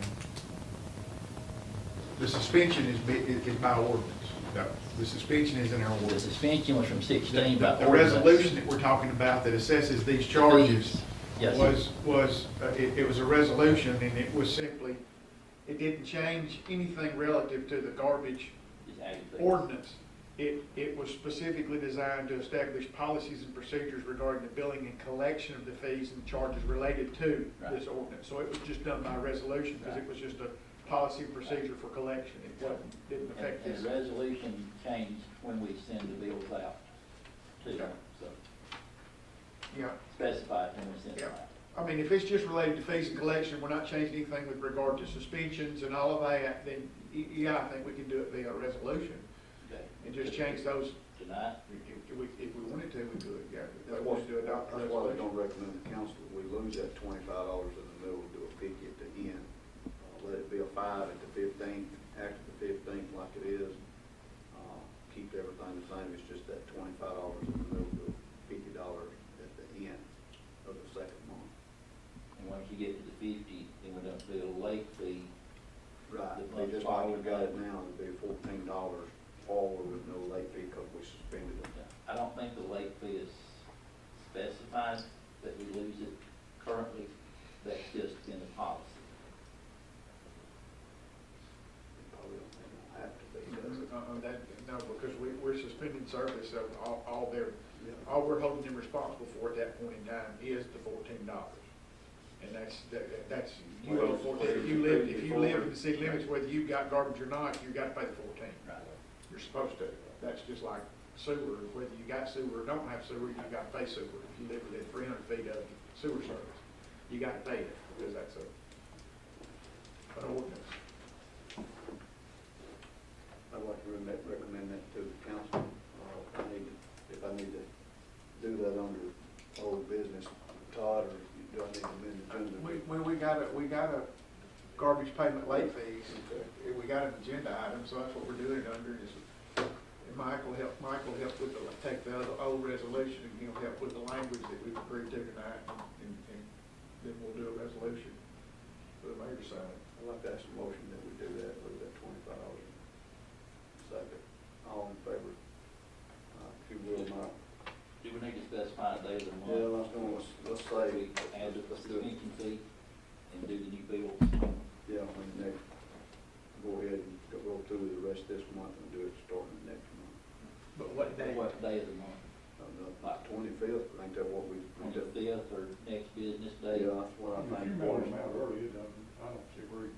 Yeah, if the 25th or the next business day, assuming it falls on a weekend or a holiday, it would be the next day be after the 25th. If it falls on But a that same day, you'd also add Due the date's still the same suspension thing. fee on that Send it out second 30 month. days in advance.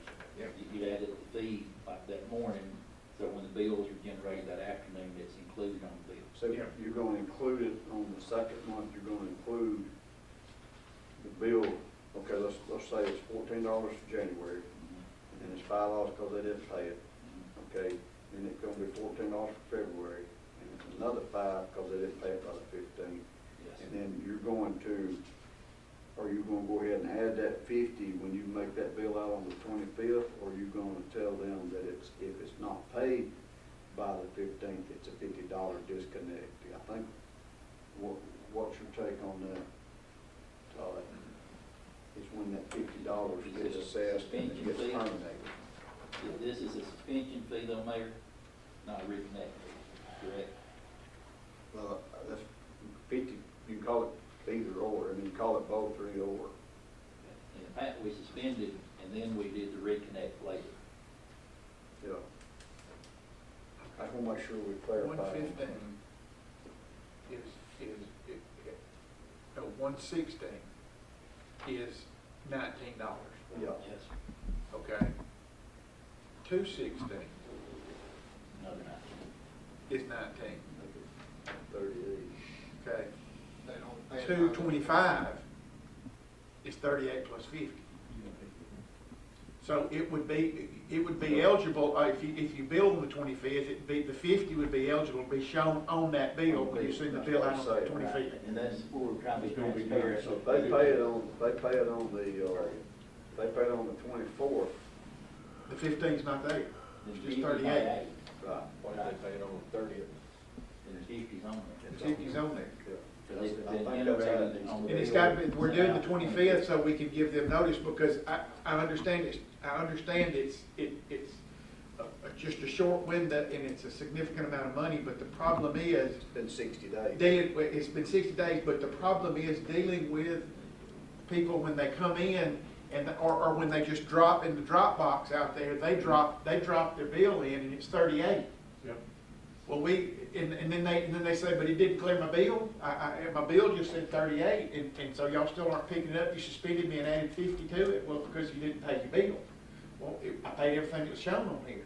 We deal with that, and so that's the reason why it needs to be a date certain, and then that bill it's showing on that bill. So when they come in to pay it between the 25th and the 30th, it's on the bill. The $50 is on there, because otherwise they would leave 38 in the drop box on the 26th and think they've got it done, and then wonder why their service didn't start back, and wonder why they've still got a $50. And we deal with that all the time. And trust me, that is a serious issue here and up there when that happens. If it ever comes out to where that fee hits after they've paid the bill in the drop box or whatever, if that fee, it's tough. It is. It causes a lot of You problems. get that every day. Collection. It does. You go out, you get the mail We out. get that every morning. It is. So it needs to be And we assessed have it every early. morning before 8 o'clock. It needs to be assessed early so that it's on that bill that they have to pay. It's a It shows the transparency. $50 on Yeah, it. it's It needs to transparent. show it on that bill.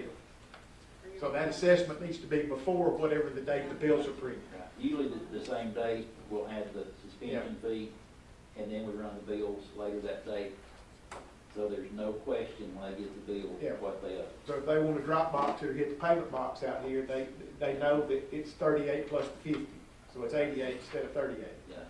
Mayor, I think you mentioned possibly starting next month. Whatever's. I'd like to do that so we can send letters out That's to what I every said. customer with the new regulations, new resolution. So Send they it have with this bill. Send it. Yeah, we'll try to get it on the bill or and with the bill, if our printing company can help us with that. Yeah. Try to get the new regulations out. I think that's, but you know, like Todd, you told us you deal with that every day, we're still gonna deal with people not paying, period. Yeah. You know, we're still using everybody's dumpster everywhere to put the garbage in. Yeah. At least they're not throwing it on the side of the road like they used to in the gullies, you know, back in the day when everybody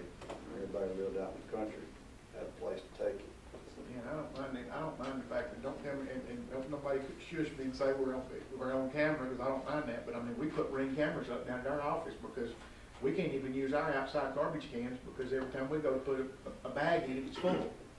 I don't even want. Of somebody else's kitchen I don't garbage. wanna know, because I know, I don't wanna know, You but I know? do know. You know who's using mine, I don't wanna know, because I do know. You know, I don't wanna see them do it, because I know they do. That's frustrating. I mean, you know, they can't, they As won't long pick as it mine, as up. long as mine can get dumped by Wednesday, and me not have to use it before then, I'm fine.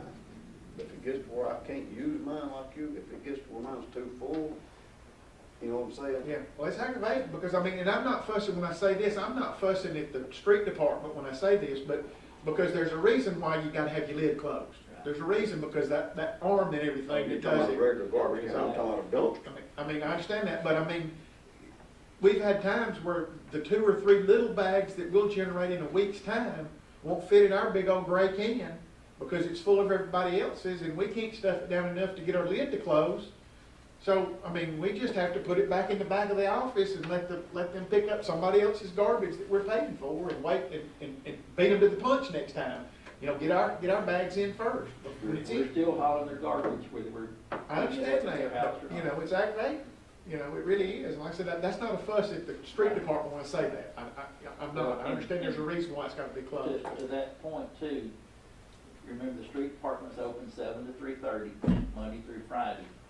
There's a household garbage dumpster on the left, what we call a contractor dumpster on the right.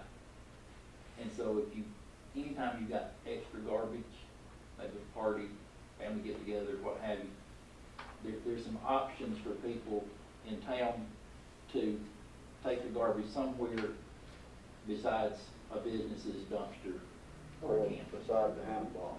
Or beside the handbox. Well, but the problem is though, aren't you supposed to have a Proof that you're in the proof city. that you're in the city and that you've got a bill or whatever, I mean, before you can use that? So obviously Well, these folks, You need to be able to show proof of a garbage account if asked. But this is also for Winfield city residents, not someone that lives outside city limits and should have garbage service in the county or another town. This is just for our people. Appreciate it, Mike. Thank you. Good to see you. For the 10 words. All right, next item. 25 from the next meeting. Next item on the agenda is old business. We'll start over here with Keith. You got any old business? I do. All right, I gave everybody this map. This is the housing authority. Mike did this for me. Apparently when the housing authority was built, all the streets did have names, but they were all like numerics, like 6th Street, 4th Street. And then at some point, maybe in the 80s or so, they were renamed to, and all the streets were named to names. The city renamed some of these streets, but there's some that were not renamed. So the question was, Mike was asking how we wanted to do it before we put the signs and everything up. And if we look up into the one side where it says Wildwood ? That street was not given a name. It's just always been called Back Street. So he didn't know if right here where it's called Wildwood, since they do connect, and there's only one way in on both sides, if we wanted to just continue that Back Street as Wildwood. You see what I'm talking about? Mm-hmm. Follow you on your, Because see, that one was never named. It was just called Back Street. So you just want to continue But that it with this? continues, yeah, that's what it was, so we just want to continue it with Wildwood. And then this one right here that says Center Drive, it was not renamed. Back then, when all these others were named, it was just called Center Drive. Everything else has a name. So, what, I mean, you see down there where it's wrote on there 911 uses Westwood Heights and then the apartment number. right. But I had talked to the some of the maintenance guys over there. And the reason why they said all this is because they do have people coming in to do deliveries. They do have people that come and do things. And a lot of times they'll just have to tell them, you know, you go not this street, but the next street or whatever. And they are city streets, so I think they need to have signs. But you're gonna have to, we're gonna have to make sure 911, you're gonna have to go with get with 911 to do that. To put a name on a city street. They got a map. It'll be map. Yes, map. Because when you pull it up on Google Maps, some of these streets are on Google Maps. The only one that is not is, I think Timber Trail is, I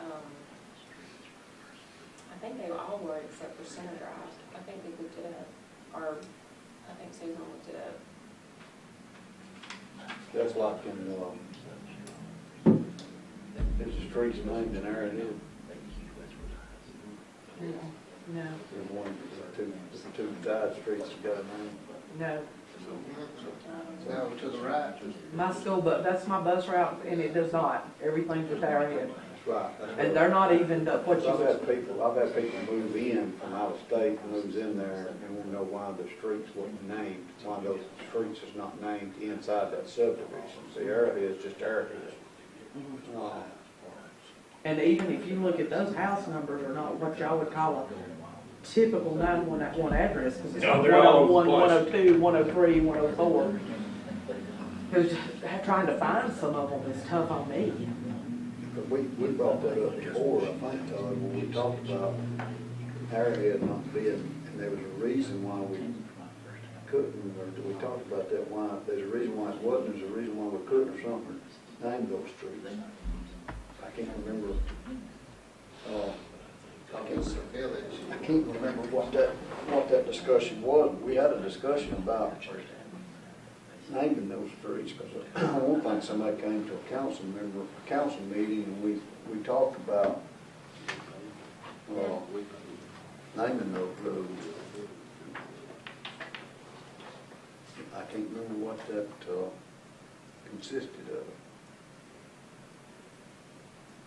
But either way, 911 on either one of them, 911 would have to be involved and the process go through them for us naming those. That's like us talking about Kyle Road down here outside of Winfield, across from Quarter Estates.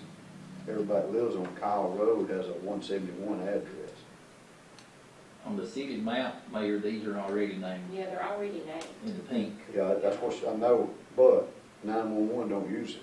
No, but they didn't use the original First Avenue, Fourth Avenue. They just used the Westwood Heights. Right, and what I'm saying is I think if we put signs up, I think that 911 needs to go to using them. If it's house number 210 on Willow Road or Willow Lane, whatever you call it, and we need to make sure that none of these names was anywhere else in the city.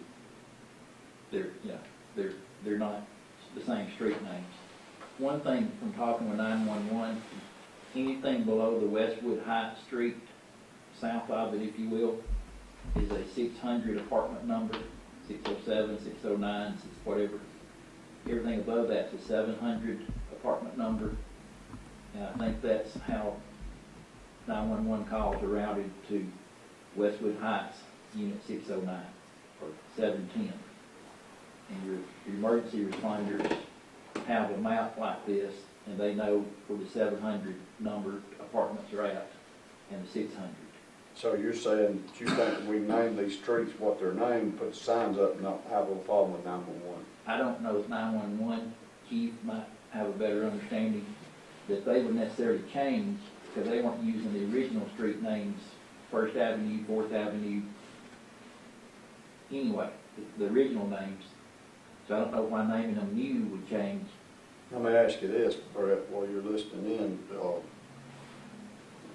911 hollers at 601, we got a call on Willow Lane, apartment 610. And they don't say nothing about Westwood Heights. Are y'all gonna know where that's at?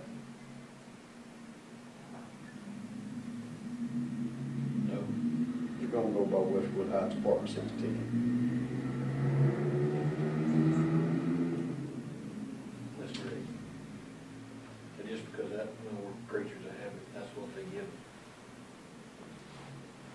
I think what they were just wanting to try to get them signs for when, Delivery. for deliveries and stuff like that. But, whatever, I mean, we done talked about, we voted to put signs up, didn't we? Well, we did, but the question was, that was back when they had one map with signs with names on it, and it was the old names, like the numerics. And that's when Mike looked it up, and they had been changed to actual names. So then the question was, do we go by what? Which The do we numbers go on the by? names. Yeah, we had 6. It needs to go Yeah, back, it needs to be named like all the rest of them, I think. You got metal, you got Tahoe, you got metal art. I mean, I think it needs to stay with the names over there myself. I don't think we need no Avenue, 6th Avenue Northeast.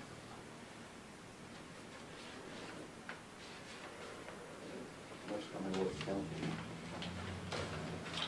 Well, 911's gonna continue to use what they've used in police department, fire department, and rescue. Can go by 911, Westwood, 7, whatever, Westwood, put names up and let the UPS and everybody else have names on the streets.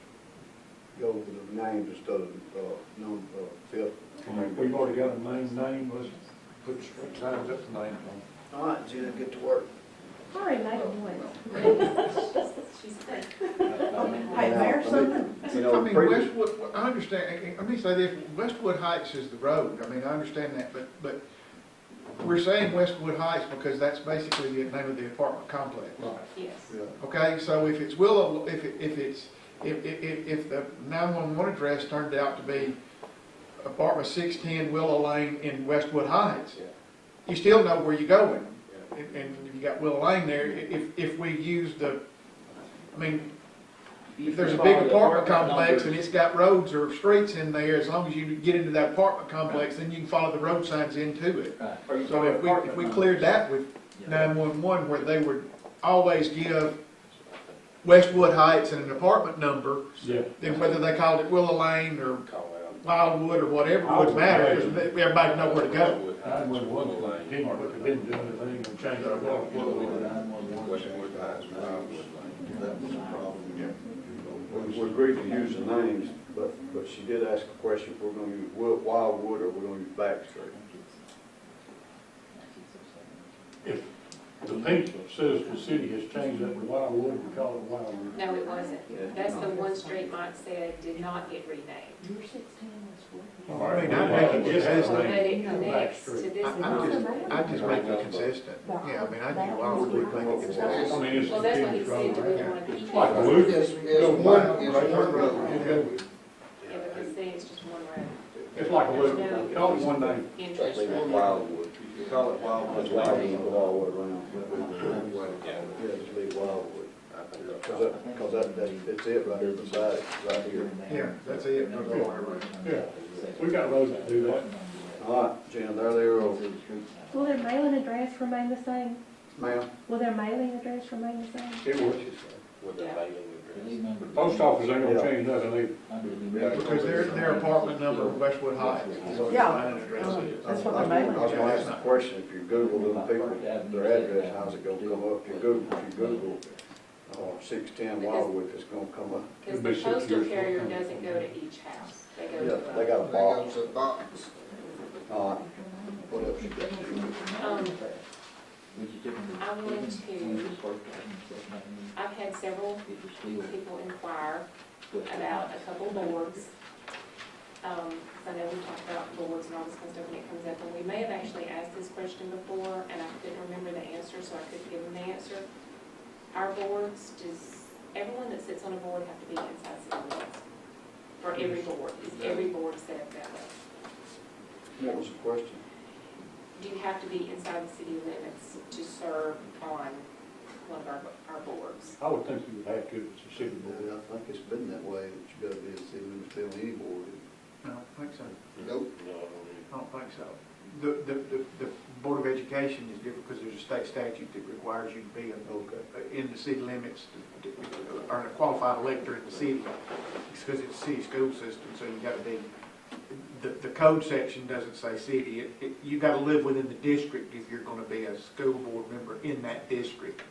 So if you move out of city limits, you move off, you're no longer on the board, but that doesn't apply to other boards of the city, and you can or cannot be.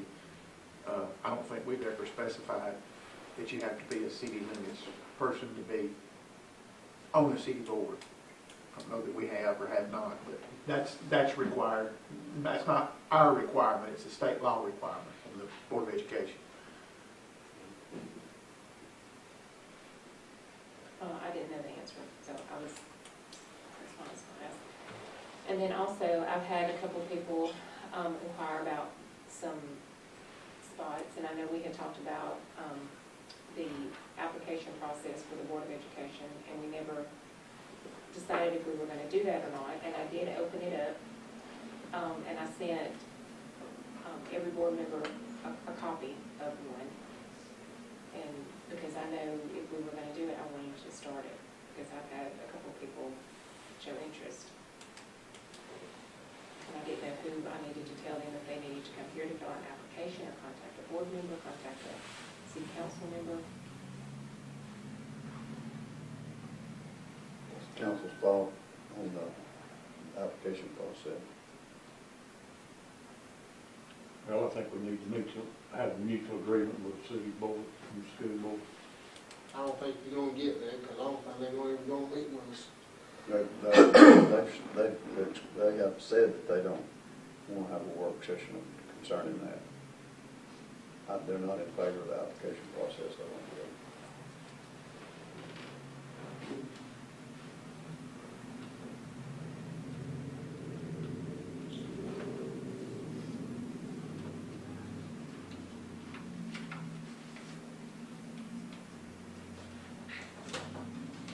I think it's a good idea.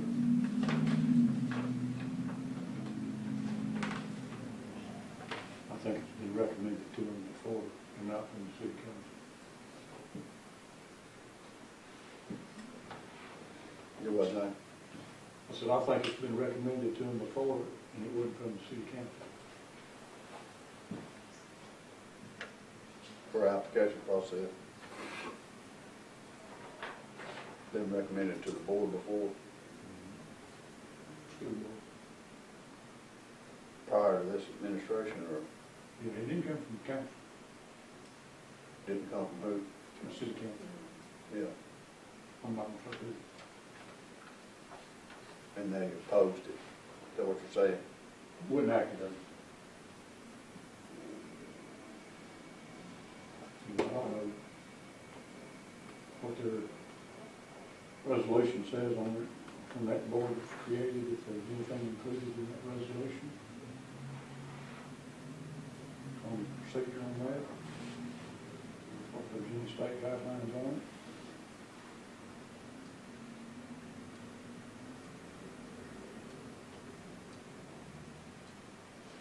Well, I'll spend a day finding out. But there are some state guidelines on service on a school board.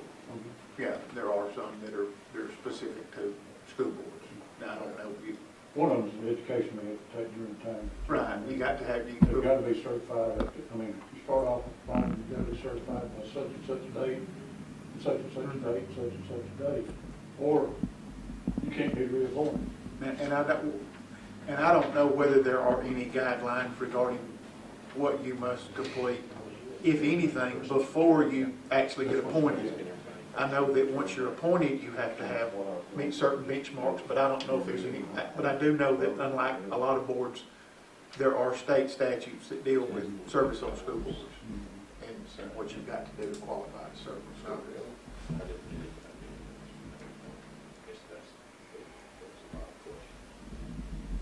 And the only minimum standard I know of going in is that you must be a qualified elector of the city. You must live in the district. That's the one requirement that I do know is out there going in, but I don't know about any other requirements as far as education or anything that require. I don't think they probably are either. I know they do have to go, I think it's Montgomery, I think they have it 2 or 3 different places, they still have to get certified to stay on the school board. Well, I think that once you're appointed, my understanding, now I hadn't looked at it, but my understanding is the appointment is set by statute at a certain time every year. It's got to be done at the first meeting in April or something like that, and you don't take office until sometime later, and that between the time you're appointed and the time you actually take office, you must complete a certain amount of your training before you can take that position. But I don't think that, other than living in the city, I don't know that there's any requirement of a certain level before you get even considered for the appointment. But before you can take office, you must complete a certain amount of training. It's June I 1st. think. So that would mean between your April appointment and June, you would have to complete a certain level of training through the, what is it, AASB, Alabama Association of School Boards. You've got to treat that AASB training you got to complete before you take office.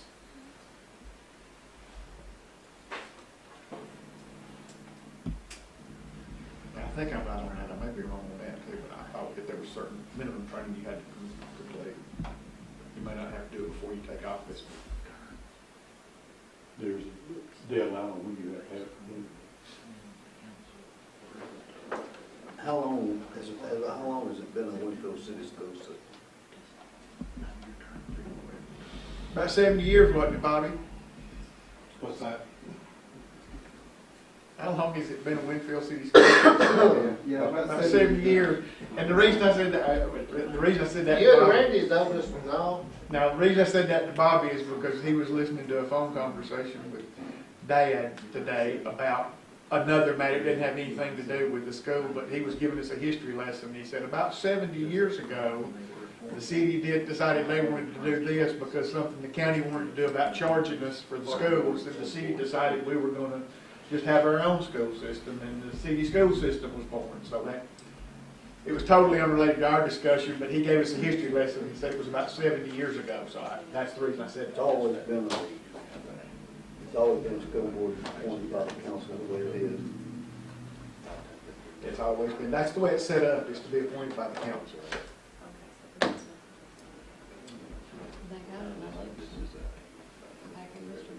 To determine whether we wanted to go to an elected school board, and that was completed. Yeah, that is appointed board. But the way the city school system was set up, the power of appointment is this body. That's the way it's set up. They have the power of the appointment. So that can't change. I mean, that's the way it's set up. We don't really want to change it. We just want to be aware of it.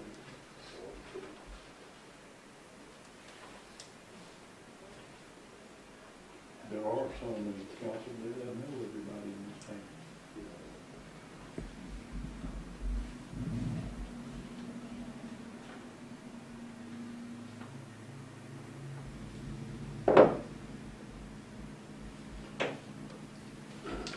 Gene, I guess to answer your question, I'll see what I can find out. I just know it's February, so I've had a couple of people ask me what they needed to do.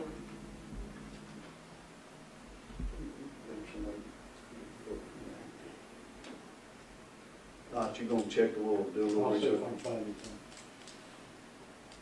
What else you got there? What about that lighting?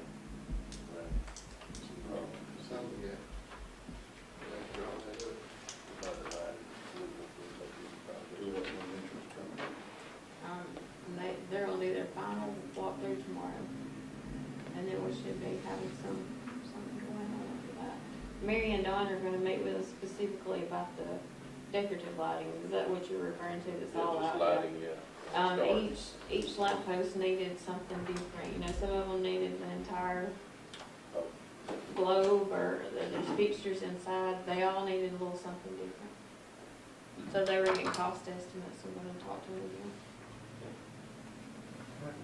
Yeah, that's what I was talking The way they've been about it, which James is in the insurance business board, I mean, we just need to tell them we want our stuff fixed. Y'all handle it, fix your stuff back. You know, go back, you handle who you hired to do it, and handle, just do it, just get it done. Get your estimate, get your man in here to do it. Yeah, I maybe said that a little bit nicer earlier in the week. And they said though to us, to me, that we were moving a little faster than normal. So I was Wow. I'm surprised that there's somebody hit right down here. And I know we got the sign up, but I mean, I was just driving through town today, just somebody just turned slammed in front of me, thinking that's, you know. There's two of them out there that you put them on those. It's a mindset, it's green. Yeah, I mean, I understand that. I mean, I think it's not fussing. You just gotta be, you better look when you, People don't understand. because they think they've just got the only green light and they can go. Fortunately, we have not had an accident there with Brad since. Not since the. Locked up once, somebody came in front of me.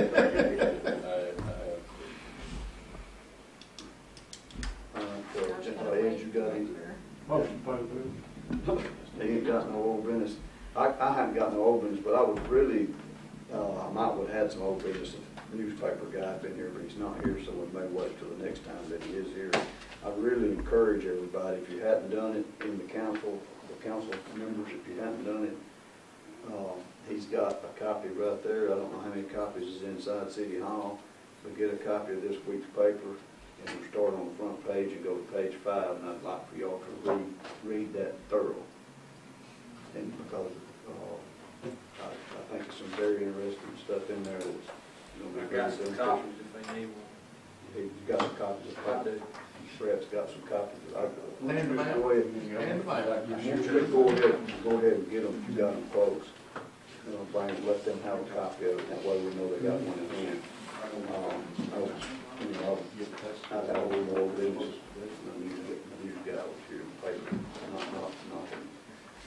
not the TV and the news figure. You got one?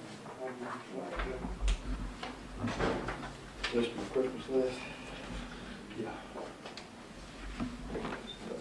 I need that. Other old business.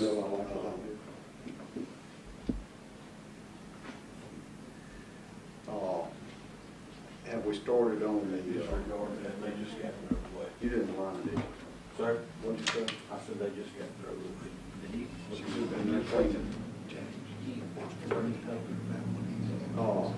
Have we started on the city? That's it. Talked to it.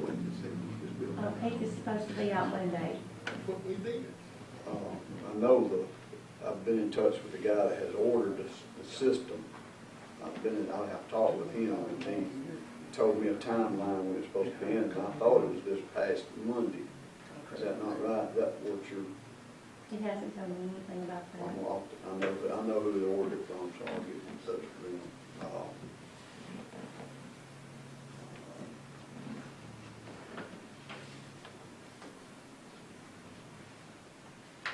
don't got this. I didn't have anything to you. I had anything with Mayor, the park is hosting district basketball this weekend. If anybody likes to come out and watch basketball, we've got our whole district coming to Winfield. Next weekend. All right, nobody else has got any more business, I'm gonna go to item number 10, and James has already made a motion to pay the bills. I need to ask for a second to pay the bill. Second. Ed, all in favor? The next item on the agenda is gonna be now, hold on just a second. This is our second meeting this month. Yeah. Okay. All right, next item on the agenda is to adjourn. I need to ask for a motion to adjourn. Second, all in favor? I passed this again. Is it, anybody want to? When you gear up and journey out, nothing but you and the wilderness for miles. Just remember, you're the boss. Steel MS-271 Farm Boss, built for the toughest jobs. Journey onward.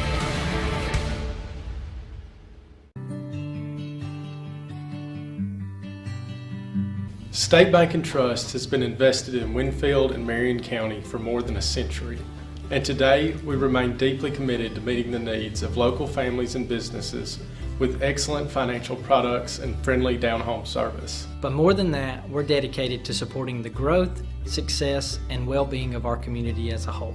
Because when it comes right down to it, there's nothing more important than community.